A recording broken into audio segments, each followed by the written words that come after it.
మా స్కీములు కూడా గోప్యంగా ఉండేటివి కావు, ప్రజలకు ప్రత్యక్ష అనుభవంలో ఉంటాయి. మిషన్ భగీరథ వస్తుంది, ప్రతి ఇంటికి నల్లా వస్తుంది. నాకే వచ్చే నల్ల, నాకు నువ్వు చెప్పాను స్టోరీ ఒకటి.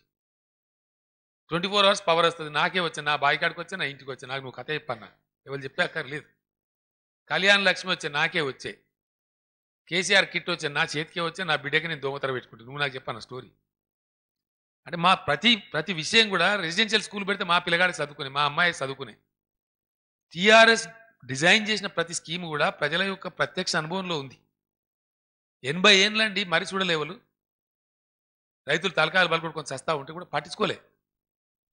భూ రికార్డుల ప్రక్షాళన చేయించి 100 రోజులలో 72 లక్షల మందికి ఇప్పుడు పట్టాదారు పాస్ పుస్తకాలు ఇవ్వబోతా ఉన్నాయి. ఎవరిచ్చిరండి? పట్టాదారు పాస్ పుస్తకం ఇంటి ముందరకు పోయి పానీ నకలు అన్న, నీ పానీ అయ్యా నీ పానీ అని చెప్పి గవర్నమెంటే పోయి ఇచ్చింది. నెలల తరబడి కార్యాలయం పోతే కాని పని. ఇదంతా రైతుల ప్రత్యక్ష అనుభవంలో ఉంది. They are enjoying it.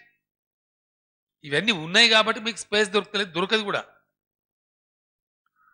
నేను గ్యారంటీగా చెప్పగలుగుతున్నా, వాళ్ళు ఎన్ని సర్కస్ ఫీట్లు చేసినా కాంగ్రెస్ పార్టీ 10 సీట్స్ దాటది 2019లో. I will challenge it. అవి కూడా మేము పట్టించుకోకపోతేనే అటుంది వాతావరణం. దానికి ఎవరేం చేయాలా? బీజేపీ మొత్తమే గల్లంతయ్యే పరిస్థితి. ఇప్పుడు ఉన్న సీట్లు వస్తే చాలా పెద్ద, ఒక్కటి కూడా రాదు, వచ్చే అవకాశం లేదు. That is their situation. దానికి ఫ్రస్ట్రేట్ అయ్యి